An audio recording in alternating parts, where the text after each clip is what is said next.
देशमा रोजगारीको अभाव भएकै कारण वर्षेनी लाखौं युवा विदेशिन बाध्य छन्। विदेशमा केहीले दुःख गरेर राम्रै कमाएका छन् भने केहीको हरिबिजोग भएको छ।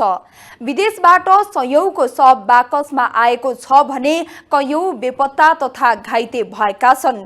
यो आङ्नै सिरिङ्ग हुने तथ्यबाट सरकारलाई लज्जाबोध हुनुपर्ने हो। तर सत्ताको राप र तापमा व्यस्त सरकारले जनताको क्रन्दन सुन्न सकेको छैन। देशमा उद्योग धन्दा खोल्नु भन्दा पनि सरकार युवाले पसिना बगाएर पठाएको रेमिट्यान्समा चित्त बुझाइरहेको छ। अब सरकारले देशमै रोजगारीको अवसर सिर्जना गरी युवालाई रोजगार बनाउनु पर्छ। नमस्कार, यो हो न्यूज 8 टुडे। म स्मारिका राई। सर्वोच्चको आदेशपछि नेतृत्वविहीन भएको कोशी प्रदेशमा नयाँ राजनीतिक समीकरणको खोजी भइरहेको छ। सत्ता गठबन्धन र एमाले बीच सत्ता हत्याउन रस्साकसी नै चलेको छ। कांग्रेस, माओवादी, एकीकृत समाजवादी र जसपाको सम्बद्ध गठबन्धनबाट बहुमत नपुगेपछि नयाँ समीकरणको खोजी भइरहेको छ, जसका लागि एमाले र राप्रपा मध्ये एक दलको सहयोग चाहिने भएको छ। एमाले भन्दा पनि राप्रपा फकाउनतर्फ अहिलेको गठबन्धन लागेको देखिन्छ। सर्वोच्चको आदेशपछि नेतृत्वविहीन भएको कोशी प्रदेशमा नयाँ राजनीतिक समीकरणको खोजी भइरहेको छ। कांग्रेस, माओवादी, एकीकृत समाजवादी र जसपा सम्बद्ध गठबन्धनबाट बहुमत नपुग्ने भएपछि नयाँ समीकरणको खोजी भइरहेको हो, जसका लागि एमाले र राप्रपा मध्ये एक दलको सहयोग चाहिने भएको छ। एमाले भन्दा पनि राप्रपा फकाउनतर्फ अहिलेको गठबन्धन लागेको देखिन्छ। सत्ता गठबन्धनले कोशी प्रदेशमा सरकार गठनका लागि बहुमत जुटाउन राप्रपालाई रिझाउने, सभामुखलाई राजीनामा गराउने सहितका विकल्पमा छलफल थालेको छ। कांग्रेस र माओवादी शीर्ष नेताहरूबीच शनिबार बिहान बालुवाटारमा छलफल भएपछि साँझ राप्रपा अध्यक्ष राजेन्द्र लिङदेनसँग वार्ता भएको छ। सर्वोच्च अदालतको आदेशबाट बिहिबार मुख्यमन्त्री उद्धव थापा पदमुक्त भएपछि प्रदेश प्रमुख परशुराम खापुङले संविधानको धारा 168(2) अनुसार मंगलबारसम्म सरकार गठनका लागि दाबी पेश गर्न आह्वान गरेका छन्। असार 17 मा सभामुखको समेत समर्थनमा थापा मुख्यमन्त्री नियुक्त भएका थिए। सर्वोच्चले सरकार गठन प्रक्रियामा सभामुखको भूमिका रेफ्री जस्तो हुने फैसला सुनाएपछि सत्ता गठबन्धनलाई बहुमत पुर्याउन कठिन परेको छ। कोशीका सभामुख माओवादीबाट निर्वाचित भएका हुन्। बालुवाटारमा प्रधानमन्त्री समेत रहेका माओवादी अध्यक्ष पुष्पकमल दाहाल, कांग्रेस सभापति शेरबहादुर देउवा, उपसभापति रहेका उपप्रधानमन्त्री पूर्णबहादुर खड्का, महामन्त्री विश्वप्रकाश शर्मा र नेता कृष्णप्रसाद सिटौला बीच छलफल भएको थियो। शीर्ष नेताहरूबीच राप्रपालाई मनाउन पहल गर्ने सहमति भएपछि शनिबार साँझ बालुवाटारमै राप्रपा अध्यक्ष लिङदेनसँग संवाद भएको थियो। राप्रपा अध्यक्ष लिङदेनले कांग्रेस र माओवादी नेताहरूसँग अनौपचारिक छलफल भए पनि उल्लेख्य प्रगति नभएको बताएका छन्। 93 सदस्यीय कोशी प्रदेश सभामा 47 सांसदको समर्थन आवश्यक पर्छ, तर गठबन्धनमा कांग्रेसका 29, माओवादीका सभामुख बाहेक 12, एकीकृत समाजवादीका 4 र जसपाका 1 गरी 46, एमालेका 40 र राप्रपाका 6 प्रदेश सांसद छन्। यस्तो अवस्थामा सत्ता गठबन्धनलाई राप्रपाले साथ दिए सहज बहुमत पुग्छ। राप्रपा तटस्थ बसेमा वा एमालेको कित्तामा गएमा पनि सरकार निर्माण प्रक्रिया अनिर्णित हुन्छ।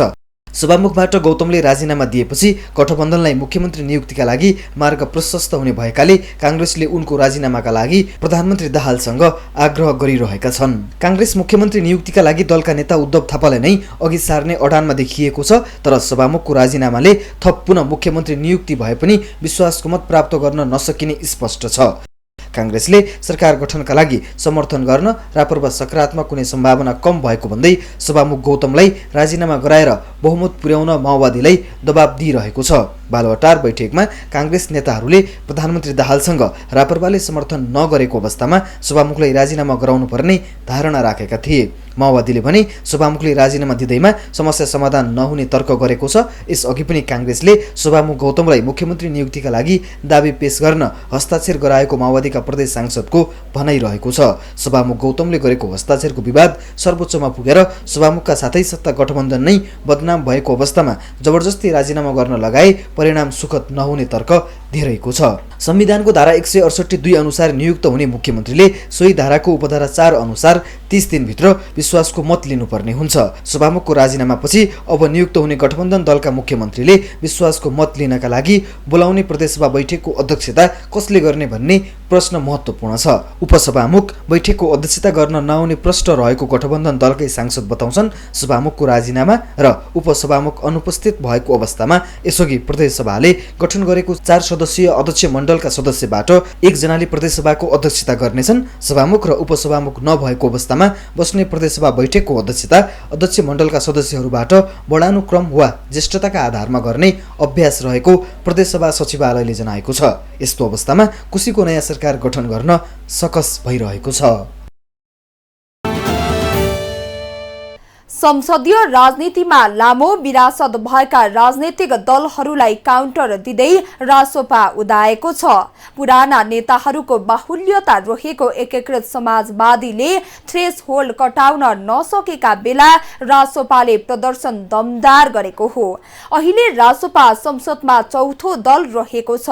अन्य राजनीतिक दलहरूले भन्दा फरक ढंगले संसदमा प्रस्तुत भइरहेको रासोपाले हाल विभिन्न मुद्दामा जोरदार आवाज उठाइरहेको छ। राष्ट्रिय स्वतन्त्र पार्टी रासोपा, नेपाली कांग्रेस र नेकपा एमाले जस्ता पुराना र स्थापित दलभन्दा नौलो मात्रै होइन, अनुभवका आधारमा कान्छो पनि हो। स्थापनाको 6 महिनामै भएको चुनावमा रासोपा चौथो ठूलो दल बनेको थियो। संसदीय अनुभवले निखारिएका नेताको बाहुल्यता भएको नेकपा एकीकृत समाजवादीले 3% को थ्रेसहोल्ड पूरा नगर्दा रासोपाले भने 21 सिट जित्यो। सत्तारूढ दल एकीकृत समाजवादीको प्रतिनिधि सभामा 10 सिट मात्रै छ।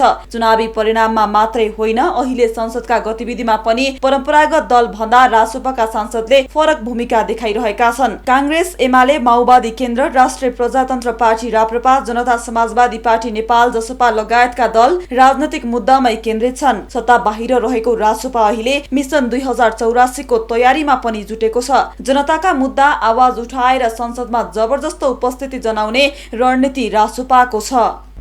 किनकि यो पार्टी कुनै साधारण परिस्थितिमा जन्मिएको पार्टी होइन। यो पार्टी कसैलाई पोस्न पाल्न बनेको पार्टी पनि होइन।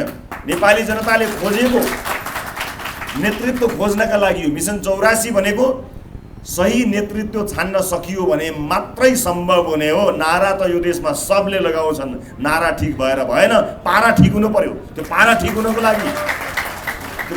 हुनको लागि हामीसँग राम्रा मान्छेहरू जोडिनु पर्यो। यो दौड होइन जहाँ जो दौडेर पहिला पदमा बसिहाल्यो उसैले उम्मेदवारी पाइहाल्यो। राष्ट्रिय स्वतन्त्र पार्टी अन्य पार्टीहरूको हुलमा अर्को पार्टी नपुगेर जन्मिएको होइन साथी। यो कुरामा तपाईहरुलाई म स्पष्ट पार्न चाहन्छु। एमालेसँग दूरी बढाइरहेको रासोपा। असार 20 गते प्रधानमन्त्री पुष्पकमल दाहाल प्रचण्डको राजीनामा मागेको एमालेले साउन 10 गते गृहमन्त्री नारायण काजी श्रेष्ठको हकमा पनि सोही अडान दोहोर्यायो। 100 किलो सुन प्रकरणमा एमालेले संसद अवरोध गरेको थियो। बुधबार श्रेष्ठको राजीनामा मागे एमालेले संसद चलाउन रोक्दा रासोपा भने ठीक उल्टो भूमिकामा छ। प्रतिपक्ष बेन्चमा रहे पनि रासोपाले संसद रोक्नुका सट्टा चलाउनु पर्ने माग गरिरहेको छ। एमालेले बैठक चल्नै नसक्ने निर्णय बुधबारको संसदीय दलको बैठकबाट गरेको थियो। तर रासोपाले ठीक त्यही बेला सुन प्रकरणमा संसदमै छलफल गराउनु पर्ने माग गर्यो। संघीय संसद सचिवालयमा जरुरी सार्वजनिक महत्त्वको प्रस्ताव दर्ता रासोपाका सांसदले गराएका छन्। सुन तस्करीका कारण अर्थतन्त्रमा गम्भीर असर परिरहेको पनि रासोपाको भनाइ छ। विपक्षीकै बेन्चमा रहेको एमालेले हरेक मुद्दालाई राजनीतिक बनाउँदा रासोपाले भने अर्थतन्त्रसँग जोडिरहेको छ। के एजेन्डा उठायो रासोपाले? पार्टीमा छलफल गरेर तथा तयारी गरेर मात्रै सांसदहरूलाई प्रस्तुत हुन रासोपाले भनेको छ। सांसदलाई आकस्मिक अवस्थामा बाहेक संसद बैठक अवधिभर बस्न पनि रासोपाले निर्देशन दिएको छ।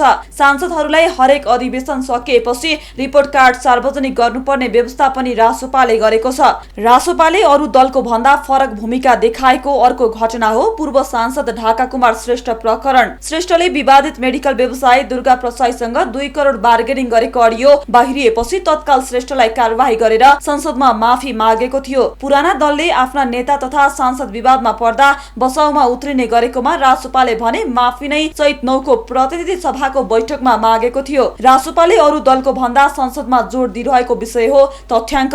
अरू सांसदले तथ्याङ्कका विषयमा वास्ता नै नगर्दा रासोपाले हरेक विषयको तथ्याङ्क बारे सरकारलाई झकझक्याउने गरेको छ। रासोपाले संसदमा अर्थतन्त्रसँग जोडेर उठाएको सेनाको मुद्दा सेनाको हो।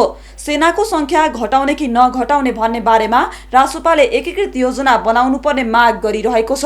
रासोपाले अरू दलका सांसदमा भन्दा फरक तरिकाले के पनि गरिरहेको छ भने कुनै पनि विषयको मुद्दा उठाउँदा सम्बन्धित क्षेत्रका विज्ञसँग पनि छलफल गर्ने गरेको छ।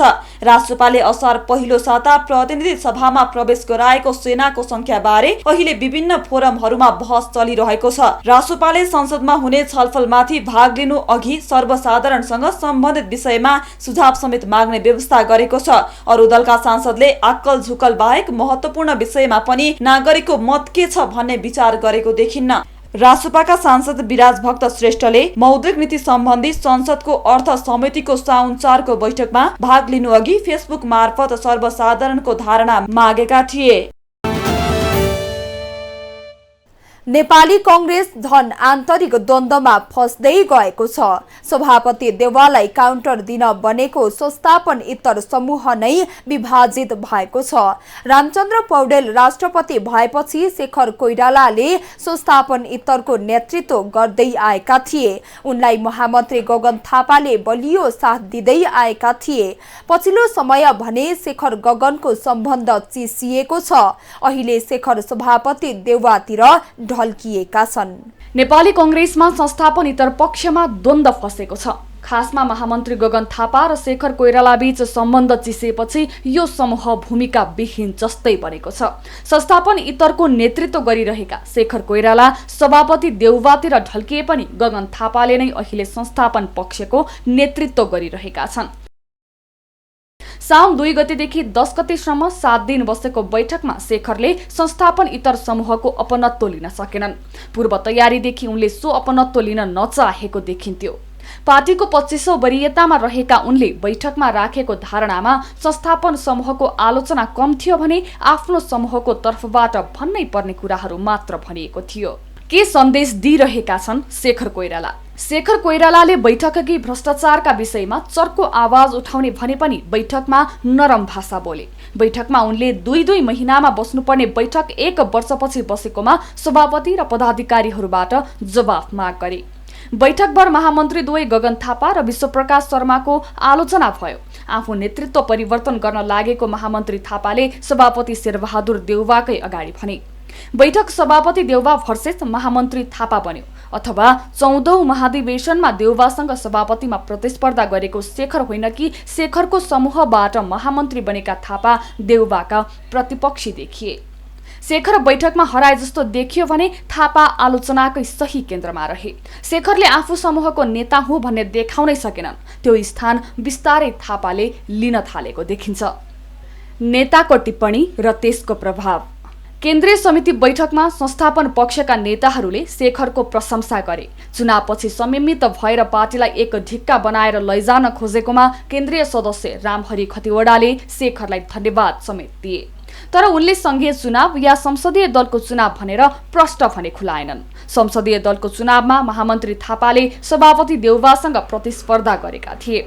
यसअघि संस्थापन समूहका नेताहरूले शेखरको प्रशंसा कमै गर्थे।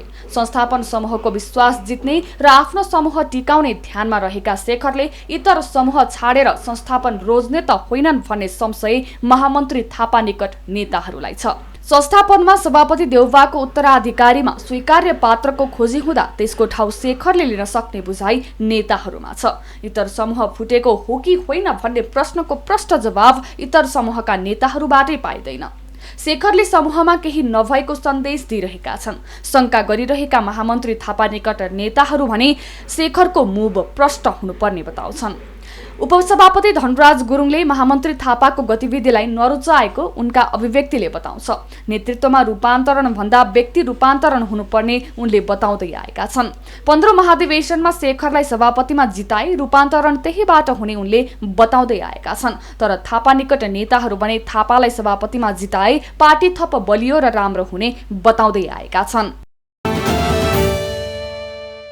गगन थापा नेपाली कांग्रेसमा आशा लाग्दा नेता हुन्। कांग्रेस सभापति हुने लक्ष्यका साथ महामन्त्री भएका थापा पार्टीमा एक्लिँदै गएका छन्। नेपाली कांग्रेसको संसदीय दलको नेतामा देउवासँग थापा पराजित भए। सधैँ देउवाको विरोध गर्ने थापालाई नेताहरूले संसदीय दलमा विजय गराएनन्। कांग्रेस अन्यलग्रस्त हुनुमा महामन्त्री थापा पनि जिम्मेवार रहेको कतिपय नेताहरूको भनाइ छ। शेखर समूहमा रहेका थापा पछिल्लो समय शेखर कोइरालाबाट पनि टाढिएका छन्। शेखर अहिले देउवातिर ढल्किएपछि गगन थापा पार्टीमा निरीह भएका छन्। हवस् त आजलाई न्युज टुडे यति नै। हामी सबै बिदा चाहन्छौँ। नमस्कार।